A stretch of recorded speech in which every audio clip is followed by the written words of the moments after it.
If the deep cuts are better than the singles, you know you got something special. What's up, friends? My name's Kevin Bisset, a singer, a songwriter, and a producer. Today, we're going to go over the top 10 albums of the year. 2021 was a phenomenal year for music. There were so many great albums that came out by phenomenal artists with amazing songwriting and production. Make sure to subscribe. I'm very close to hitting 1,000 subscribers, and every subscriber counts. I would love to be able to make money at YouTube, and your assistance helps make that possible.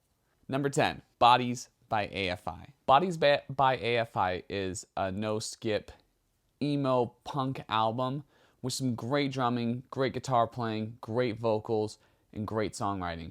Just a cool vibe, start to finish. A lot of interesting lyrics, fun tracks. The vocals are performed very well. I love how Davey Havok has taken influence from all these different sources and all these different projects over the year to really find an even better way to express himself within AFI. It's a phenomenal album, and I enjoyed every single second of it. Number 9 is Life's a Beach by Easy Life. I normally don't like to include albums that don't have clean versions, but this album was so good. To me, this is the pinnacle of bedroom pop music, just really killing it with the verses, killing it with the vocals, killing it with the beats, a lot of interesting ideas going on, and it had this cheerful vibe that still had a bit of melancholy to it. A lot of introspection and party tunes too. A bunch of great tracks. I really enjoyed it. Number 8, Music by Sia. Music might have been the most slept on album of 2021. The film had some issues, but the album's phenomenal. The music on it is so good. And I think because it was tied to the film, people didn't check it out as much because they had to kind of dampen down the marketing and publicity for the film because of the issues it had. Front to back though, just a bunch of really great pop hits. I like Sia's happier vocal side. It reminded me a lot of the LSD album, which I really liked. Just great songwriting, great performance. I think Sia's cemented herself as one of the best vocalists of all time, and certainly one of the best vocalists today. No complaints. Just a great album. It's phenomenal. A lot of just influences from different sources. Sia's production style and vocal layering is always top notch. It's what you expect from Sia. If you haven't checked it out, I highly recommend this album. Number 7 is Not in Chronological Order by Julia Michaels. I love the songwriting on this album.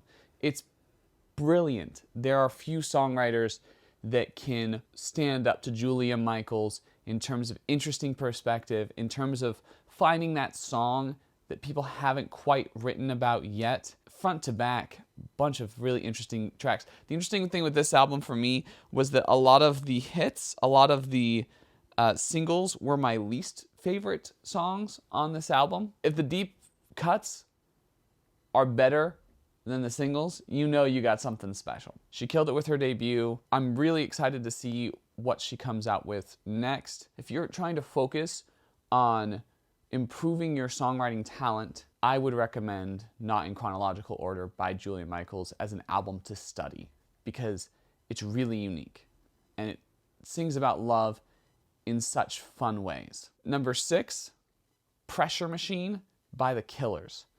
I'm a Las Vegas native, and so The Killers have a special place in my heart. This album played Two Small Towns so well that it was ridiculous. Everyone I knew who was at any point raised in a small town, who at any point lived in a small town, thought this album was amazing. We don't often see albums by massive groups that have such an intricate understanding of what it's like to be in a small town. The interviews were brilliant. They added to every song they were on. He captured the perspective of small town living so well within his songs, Brandon Flowers that is. And it's great to see the band slowly starting to form together again. As some members have left in the past, it's nice to see them kind of come back into the fold. It's beautiful Americana music. I'm grateful that the pandemic gave the Killers the opportunity to write more because they couldn't tour. Because this album it's magnifique. It's so good. I can't say enough about the quality of that album. It's so brilliant.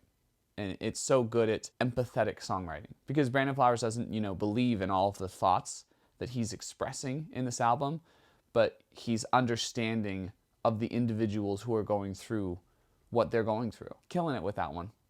Number 5 is Sour by Olivia Rodrigo. I think one of the things that was missing from the emo movement was enough female perspective.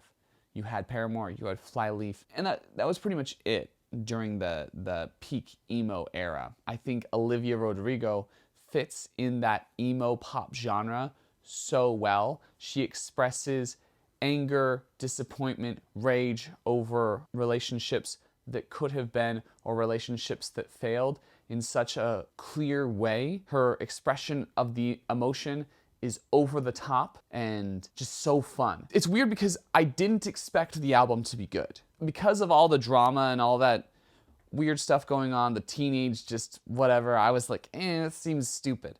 But then I listened to it and I was like, this is perfect.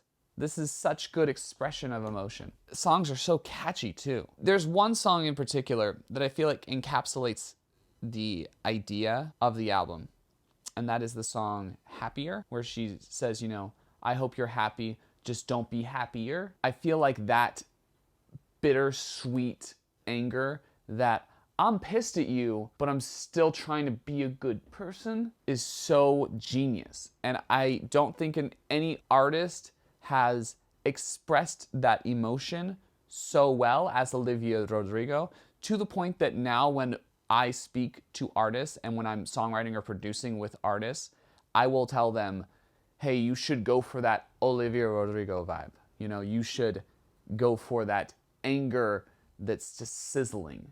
It's not a rage. It's I'm pretty pissed at you and I'm getting acoustic about it. She unleashes so well. Number 4 is OK Human by Weezer. In my opinion, this is the best Weezer album that has ever been written. It's so good. It was such a genius idea to take the band, put them on a piano, pair them with an orchestra, and just to see what happens. Every song is introspective, interesting, fun songwriting, very modern sounding. The vocals are on point. The arrangements are great. It's catchy. I just think Weezer should do more things like this. I think that is where Weezer should be, in this really interesting organic realm. It's one of those albums where I'll listen to a song on a playlist or something from that album and I'll think, man, I gotta go listen to that album again. And then I'll just start playing the whole album. I'm just loving every minute of it, Another case where, it's an album that wouldn't have happened without COVID. I hate COVID and I hate the quarantine, but I love the fact that there were some great albums that came out because of COVID that wouldn't have existed sans COVID. Number 3, An Evening with Silk Sonic by Silk Sonic. That is Bruno Mars and Anderson .Paak. That album is amazing. I get addicted to that album. That neo-Motown style is so well done and so interesting and so innovative. The lyrics are scrumptious. I have to stop myself from playing it on repeat. The day it came out, I think I listened to the album 4 times, just over and over and over again. And I have to slow myself down because I enjoy that music that much. It's so good. They are both at the top of their game, absolutely killing it, showing us what can be done when masters are at work. Number 2 is Giovanni by Kevin Bessay. One of the best concept albums I've ever heard. Very well told story. Vocals are interesting.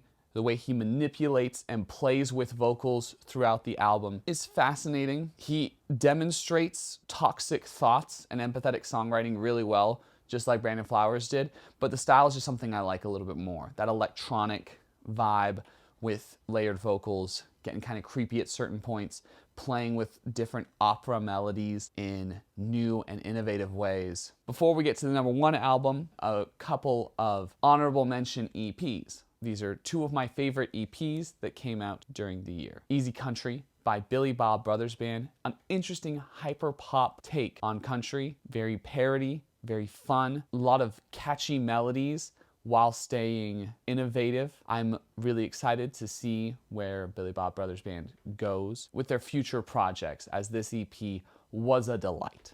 And then my favorite EP of the year was I'm by Kim Se-jong, capturing that female pop essence of the late 90s and early 2000s, bringing it to the modern production landscape. I'm is my stuff. I've listened to I'm so many times. So good.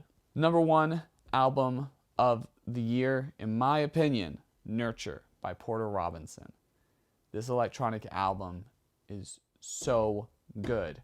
There's so many new and innovative sounds found on this album, and it does what it claims to do in the title. It nurtures. Whenever I've felt down or like I needed love or to be lifted up, I could turn on Nurture and I'd feel better every time. The melodies are so catchy.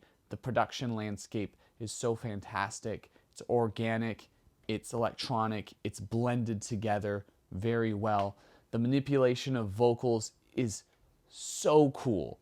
I love that female vocal manipulator he uses on those songs. I didn't know it was him at first. I thought it was a female vocal. And then I realized, no, he's just doing that with a program. And it sounds so cool. Some people label this album as a pop album, but in my opinion, it's electronic masterpiece. And even like the songs without vocals are incredible. Like the instrumental pieces on this album blow my mind. The melodies off those are so catchy, like the do do do do do do do do do do.